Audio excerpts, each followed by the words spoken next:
অভিশাপ দিই, কিন্তু এটাও আশীর্বাদ করছে আমার সন্তানদের তারা মেরে তারাই চলবে।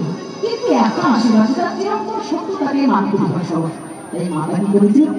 আশীর্বাদ করেছিল এটাই বলে যে ধর্মের জয় হোক, সন্তানদেরও অমঙ্গল চাইল না, আবার শত্রুদেরও বিনাশ চাইল কৌশলে হলো ধর্মের জয় হোক। ধর্ম পক্ষে তো তারা ছিল, তার তো অবশ্যই তাদের জয় হবে। তো ঠিক তেমনি করে একটা কথা যে আমরা এই জগতে আছি, আমরা ভুলে যাচ্ছি তা ভগবান শ্রীকৃষ্ণকে অর্জুন কাছে থেকে চিনতে পারলো না। আমরা কি করেছি? কি করেছি? যার সঙ্গে জীবনে সে এত সম্পর্ক, এত ভালোবাসা, সবসময় যাকে এত বন্ধুত্ব, যার সাথে সে চিনতে পারছি না। আমরা কি করেছি? কিন্তু তখনই চেনা সম্ভব যদি পরম করুণাময়ের করুণা হয়, কৃপা হয়, যদি কৃপা করে তিনি আমাদেরকে একটু অনুরাগের দৃষ্টি দান করেন। যখন অনেক কিছু বুঝতে পারছিল অর্জুন, তখন কিন্তু বিষয়টা বললেন একই কথা, মা এদিকে যখন বুঝতেই পারছি না কোনো কিছু, এত বোঝাচ্ছি ভাই আরে আমি তো বেড়ে রেখেছি তাদেরকে, তুমি মারো আর কি? আমি তো তোমাদের শুধু কর্ম করতে বলছি, ফল তো আমার হাতে না, তোমরা শুধু কর্ম করে যাও। এটাই আমাদেরকে বলেছে শ্রীমদ্ ভগবদ্ গীতায় বলেছে যে কর্ম করে যাও, ফলের আশা করে নয়। তো ঠিক তেমনি করে আমরা কর্ম করবো, ফল তিনি দিবেন। এখন আমার কর্মের ফল কি হবে এটা নিয়ে কর্ম করতে হবে। আর এবার ভাবো অর্জুন কি বললো যে সখা আমি যুদ্ধ করবো না, কিন্তু ভগবান শ্রীকৃষ্ণ বুঝাই বললো যে তুমি যুদ্ধ কেন করবে না, বলছে তাদেরকে মারতে পারবো না। আমার ভাই, আমার গুরুদেব, আমার মামা, আমার জ্যাঠা, তখন বলেছিল যে তুমি মারবা, মেরে তো আমি রেখেছি, আগে থেকে রেখেছি, তাহলে তুমি নতুন করে মারবা কে? মারা মালিক তো আমি, বাঁচার মালিক তো আমি। বুঝতেই পারছি না, একই কথা আমরা বুঝি না। ভগবান আছে, ভগবান আমাদেরকে পাঠিয়েছে, দুদিনের জন্য একটু অভিনয় করো, একটু সংসার করো, একটু হরিনাম করো, একটু আমার সেবা পূজা করো সবসময়, আর আমার কাছে আবার ফিরে আসো। পাঠিয়েছে আবার তিনি ডেকে নেবে, আমরা কিন্তু বুঝতে পারছি না। অর্জুন বুঝতে পারছি না, যখন অর্জুনকে তখন কৃপা করে বললো যে ঠিক আছে তুমি যখন বুঝতে পারছো না তাহলে তোমাকে এবার বোঝাতে হবে। কি করে? যে আমি যে বিশ্ব জগৎ সংসারের সৃষ্টিকর্তা, এটা অন্তত তুমি দেখো। বুঝে বলে দেখতে তো পারছি না। ভগবান তখন বলেছিল দেখতে পাবে না, কারণ যে চোখে তুমি এই জগৎটাকে আপন করে ভাবছো, এই জগতের মানুষগুলোকে আপন করে ভাবছো, সে চোখে কখনো আমায় দেখা যায় না। আমি কি করতে হবে? তোমাকে দিব্য দৃষ্টি দান করতে হবে, তবেই হয়তো অসম্ভব অনুরাগের দৃষ্টি, যে দৃষ্টি নিয়ে ভগবান দর্শন করে। তখন ভগবান দিব্য দৃষ্টি দান করলেন, ভগবানের বিশ্বরূপ দর্শন হয়ে গেল। ঠিক তেমনি করে বাবা আমাদের যে নয়ন আমরা পেয়েছি না, বড্ড বাসনা যুক্ত। আমরা যে নয়ন পেয়েছি, আমাদের যে দৃষ্টি শক্তিটা পেয়েছি, এটা বড় কামনা যুক্ত। কামনা, বাসনা, লোভ, লালসা, মোহ,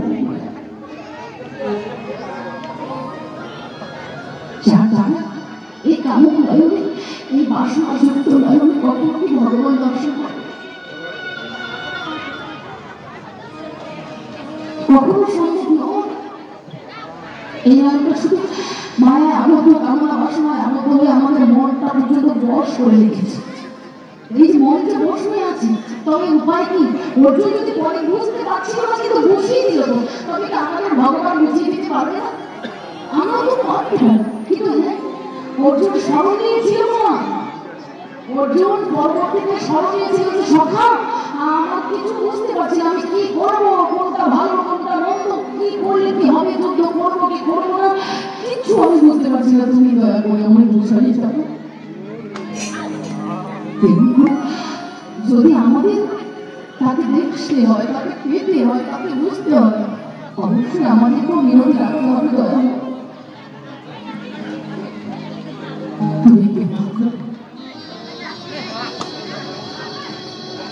কেন আমার দেখুন রজনীগন্ধাটা সুন্দর করে লিখেছে, লিখেছে লক্ষ্য শূন্য, লক্ষ্য বাসনা চুক্তি গভীর আধার। আমাদের বাসনা, আমাদের চাওয়া, আমাদের কামনা, সেগুলো চুক্তি কোথায়?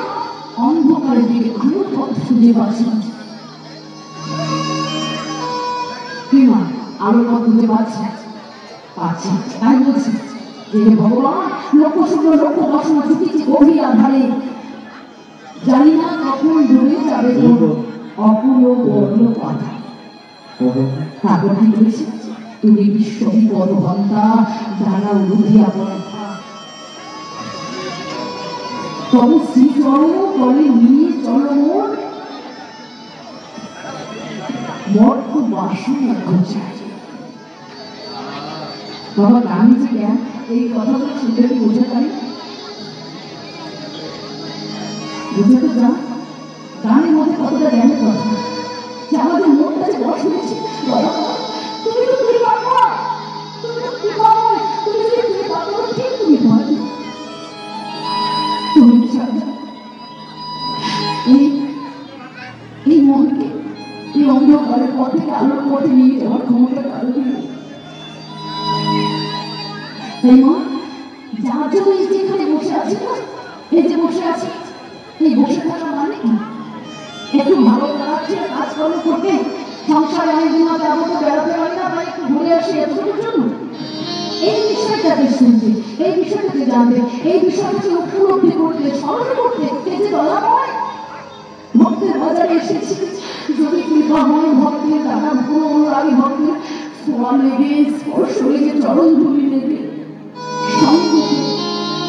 যদি একদিন অনুরাগী যদি আমি এমন করে ঠাকুর ঘরে বসে বলতে পারি, কি বলতে পারবো, কি বলতে পারবেন, কি চাইবেন? সংসারের সুখ চাইবেন না, শুধু ধর্মেশ্বর চাইবেন না, কি চাইবেন? ভগবান একটু কৃপা করো। কি কৃপা? তুমি মঙ্গল করে মলিন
দেখো আমাদের এই মায়ের নয় কি করে আমরা বেঁধে রাখি। সব থেকে বড় কথা হলো যে আমরা দেখতে পারি না কেন কেউ, আমরা দেখতে পারি না কারণ মায়া।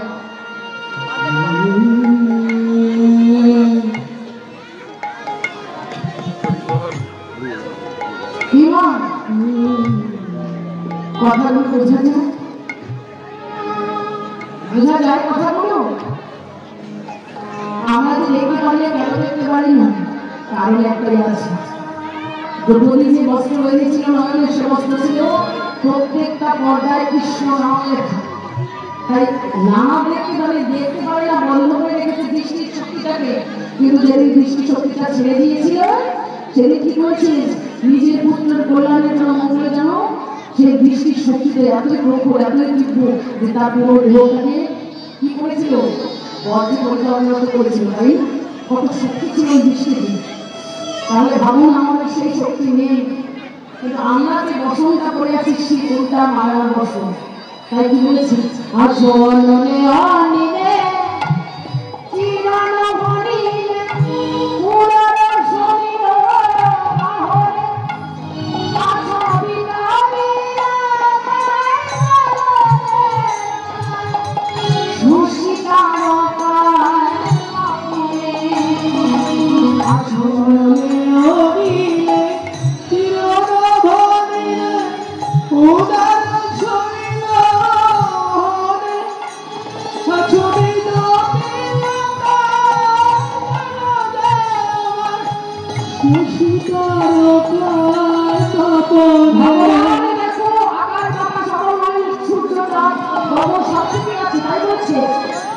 আছো অনরে অনিলে চিরন হরিলে পুরন শরীর বাহরে আছো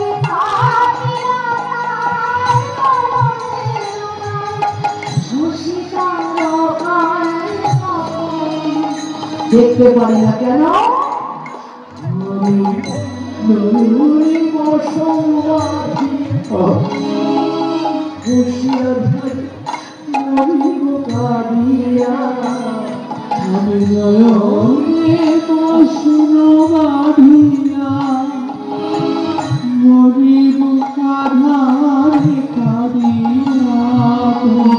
দেখি নাই কিছু বুঝি নাই কিছু, তুমি দাও হয়ে দেখায়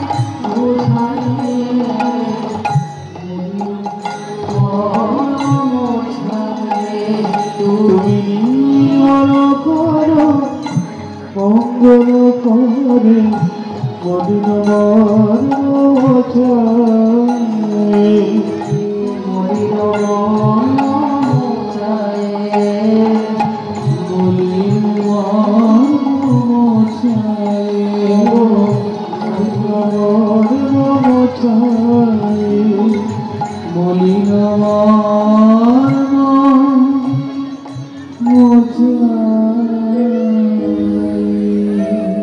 ভগবানের কাছে অন্তত কীর্তনে এসে হরিনামে এসে এই নিবেদনটা রাখো যে আমি তো তুমি দেখতে পারি না মায়া,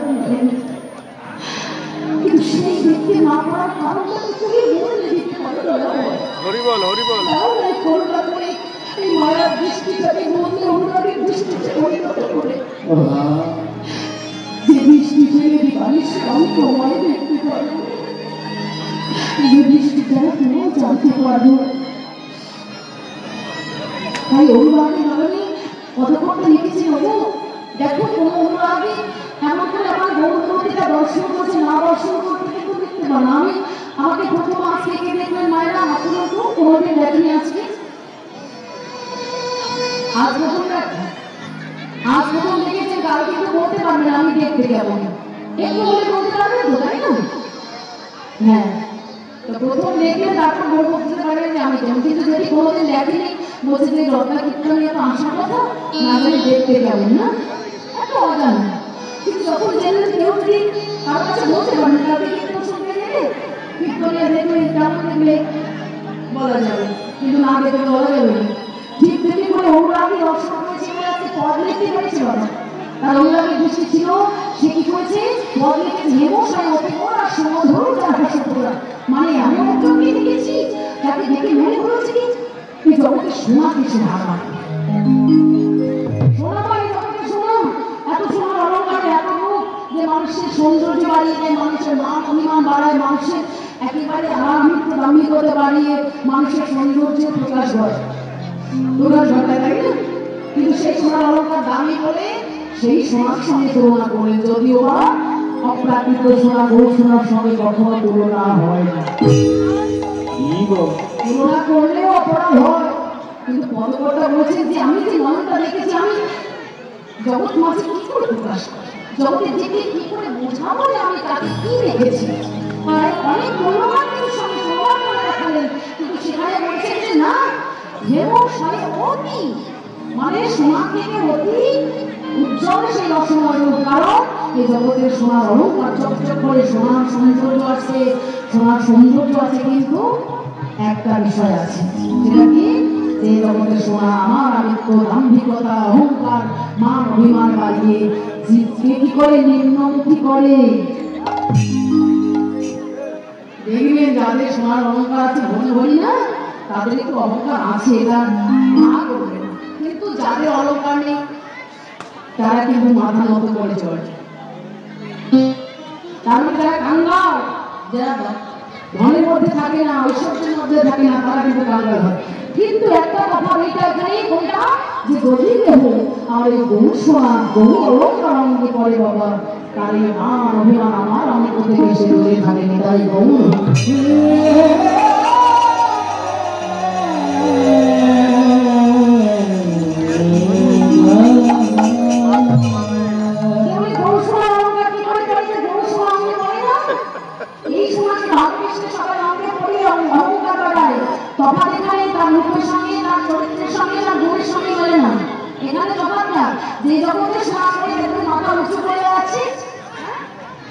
যার নাই তার পাশে আছে, কিন্তু কিন্তু তার মুখটা আলাদা, তাই না?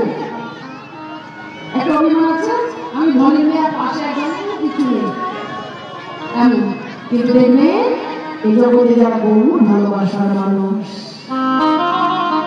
যে গৌরকে আশ্রয় করেছে, যে গৌর হরির চরণে আশ্রয় দিয়েছে, তার মান অভিমানটা নয়। আমি সেই ফেসবুকে দেখেছি বাবা, যেহেতু ইন্টারনেটে যুগ, দেখলাম ওই ছোট্ট একটা বালক, আপনার চিনেন দেখেছেন, ছোট্ট একটা বালক কি বলেছিল, বলছে হাই হ্যালো সরো হরে কৃষ্ণ বলো। বিদেশের মাটি কাঁপিয়ে তুলেছে, আজ গোটা বিশ্বকে কাঁপিয়ে তুলেছে, এত একটা ছোট্ট বালক। আর তাকে দেখে দেখো বৈষ্ণবগণ যারা দাবির বয়সী বৈষ্ণবগুলো আরো এত বয়োজ্যেষ্ঠ, তারা শ্বাসকান্তি মাটিতে লুটিয়ে পড়ে তাকে প্রণাম করছে। বৈষ্ণব দর্শনে দেখুন তাহলে তাদের অনুরাগ কতটা, একেবারে শ্বাসকান্তি মাটিতে লুটিয়ে পড়ে প্রণাম করছে। আমরা কিন্তু সাধারণ যারা আছে তারা কিন্তু এতটা নয়, লজ্জা করে কি রকম করে হয় না এমনটা। কিন্তু তাদের অনুরাগ দেখুন, একটা সন্তান হয়, নাতি হয়, নাতি ছেলে পুঁতি হয়তো হবে, এমন বয়সের একটা মানুষকে মাটিতে শুয়ে প্রণাম করছে। তাহলে কতটা ভক্তি, কতটা অনুরাগ, কতটা তাদের জ্ঞান ভিতরে। তাই বলছে এই জগতে যারা আমার গৌর সোনার অঙ্গে পড়ে, এই জগতে সোনার অঙ্গে পড়লে অহংকার হয়, কিন্তু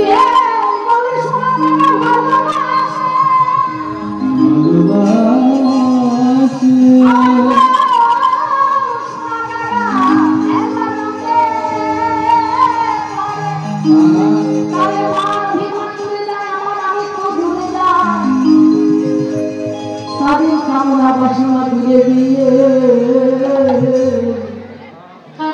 তারা দিনে দিনে কাঙ্গাল।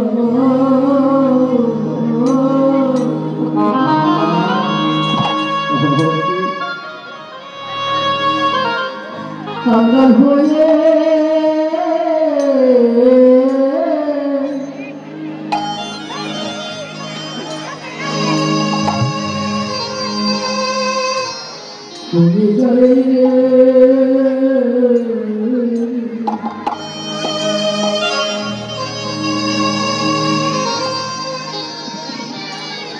তারা যে দিনে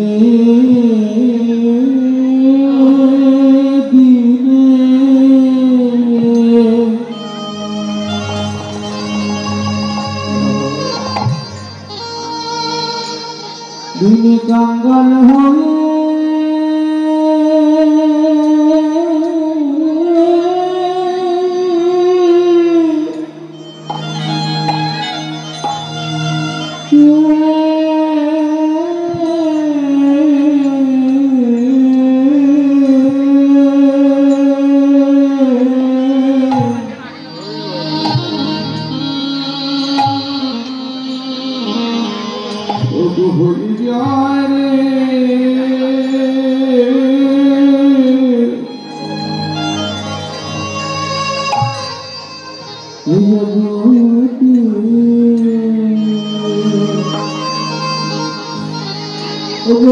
বলিতে পারে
দিনে কাঙ্গাল হয়ে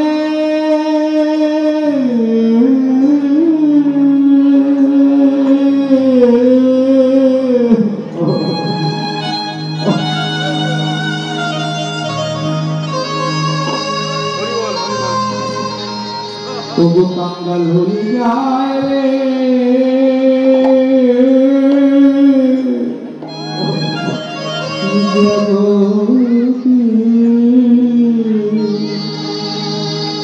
ও তাদের গৌর বলিতে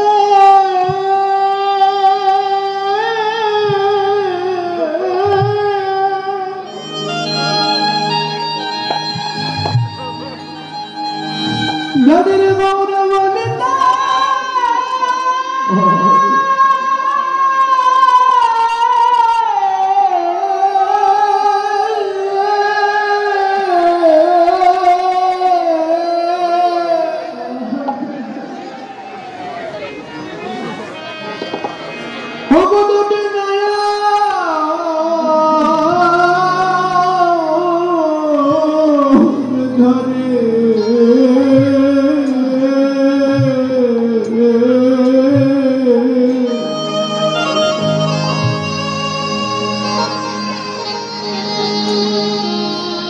জগৎ তারা দিনে দিনে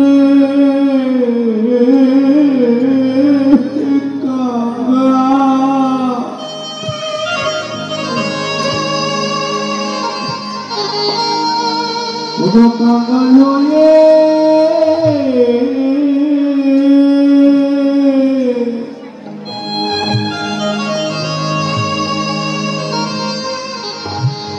কাঙ্গাল হয়ে যায়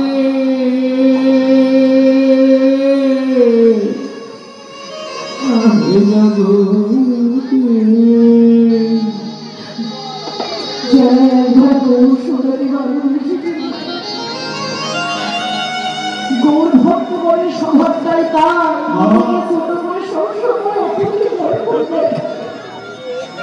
আর সব থেকে বড় কথা একটা কি জানেন না? সব থেকে বড় কথা একটাই যে কান্না তো সবাই আমরা করি, আমরা তো সবাই কাঁদতে পারি তাই না? কিন্তু কৃষ্ণ প্রেমের কান্না গৌর প্রেমের কান্না পছন্দ করতে পারে মায়া লোভ আলসা কামনা বাসনা সময় যন্ত্রণা নিমিশে তো আমাকে কাঁদাতে পারে? অভিনেতারা তো অভিনয় করতে কি কাঁদে পারে না? যারা অভিনয় করে সিনেমা টিভিতে নাটকে তারাও কি কাঁদে? কিন্তু তখনটা কি আজকে এই যে আপনার এই নজর থেকে ঝড় ঝরছে, এটা তো দেখা যাচ্ছে, এটা কি কোনো অভিনয়? এটা কি কোনো মারা মারা? এটা কি কোনো কামনা বাসনা? না, এটা অভিযুক্ত হওয়ার যন্ত্রণা যেটা আমার সত্যি। তো আমি কত সংসারে যন্ত্রণা কেটেছি, কত মায়ায় পড়ে কেটেছি, কত কামড়ে পড়ে কেটেছি, কিন্তু তোমার আমি যে অভিনয়ের কখনো জানি না।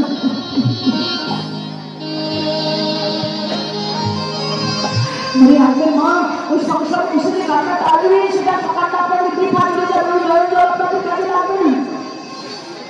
কিন্তু কাজ তখনই লাগবে বাবা, যখন এখন পরিবারের শেষে এমন কীর্তন করে ভক্তি বাজারে বসে বসে এমন ওনার বিদায় লাগবে যে দয়াময় সত্যি তো আমি মানব যেমন পেয়েছি তোমার সেবা করতে, তোমার সেবায় আমার দেহটা লাগবে।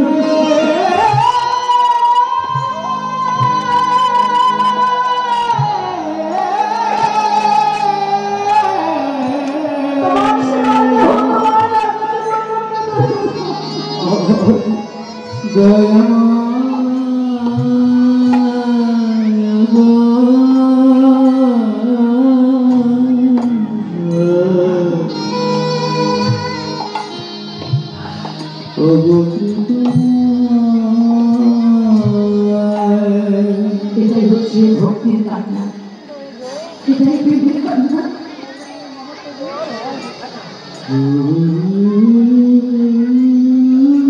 তাই ভালো বলেছি, এই জগতে যারা গৌর ভক্ত, যারা এই জগতে যারা গৌর অনুরাগী, আমার শ্রী গৌরের চরণে যারা আশ্রয় নিয়েছে, তারা দেখবে শত ঐশ্বর্যের মধ্যে বসত থাকলেও ঐশ্বর্য তার মাঝে থাকে। হ্যাঁ, ধনী থাকতে পারে, ধন জমি জগতে থাকতে পারে, না ঐশ্বর্য থাকতে পারে, তার ক্ষমতা থাকতে পারে, কিন্তু সেই ক্ষমতার মধ্যে সে কখনো থাকে না।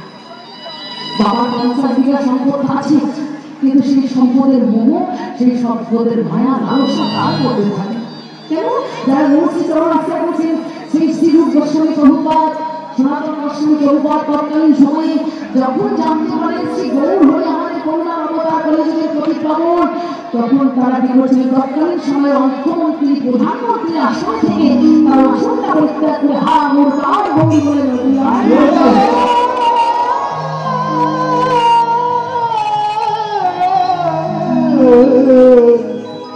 দয়াময়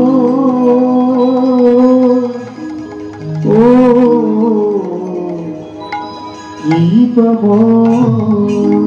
তাহলে তৎকালীন সময়ে তারা যখন বুঝতে পারে যে শ্রী গৌর চরণ আশ্রয় নিয়ে আমাদের এই জগতের জগৎ থেকে মুক্তি পাওয়া যায়, তখন তারা প্রধানমন্ত্রীত্বের পদ ছেড়ে, অর্থমন্ত্রীত্বের পদ ছেড়ে কাঙাল হলেন, গৌর বলে পথে বেরিয়ে পড়ে ভিখারি হয়ে গেলেন, কৃষ্ণ প্রেমে কাঙাল হয়ে গেলেন। তাহলে ভাবো যে যারা গৌরকে ভালোবাসে তারা কি করে মায়ার ঘরে থাকতে পারে? তাই মায়া মোহ লোক লালসা তার মাঝে বসত করতে পারে না। তাই আজকে সেই গল্পটা বলে দিতেছে হেমসালে অতি গোড়া সুমধুর যার হাসির ধরা, যার মুখখানি দেখেছি, যে মুখখানি দেখেছি, আমার মনে হচ্ছে যে মাধুর্য বদনখানি আমি দেখেছি। হ্যাঁ, যে হেমসালে সোনাকে অতি উজ্জ্বল সে মুখ, আর তার যে হাস্যময় বদন, উজ্জ্বল বদন দেখেছি, দেখে কি মনে হয়েছে যে গোটা বিশ্ব জগৎ সংসারে হাসি যেন, সুখ শান্তি যেন ওই বদনে ঢেলে দিয়েছে। গোটা সংসার বিশ্ব জগৎ জুড়ে যত সুখ শান্তির হাসি যেন ওই বদনে ঢেলে দিয়েছে। তাই আরো কি দেখলাম? হ্যাঁ, অনুরাগী দেখে দেখে বলছে আরো কি দেখলাম, সব কি দেখেছি, দেখে দেখে বলছে কি দেখে, কি দেখেছি, দেখেছি দেখো সহজে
তুইও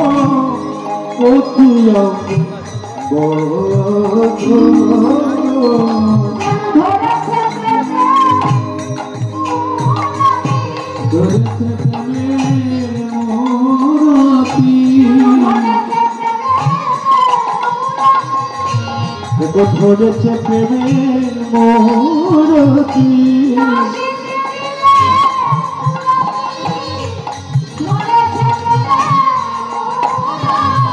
আশিতে দিয়ে মূরতি ধরেছে প্রেমের মোরতি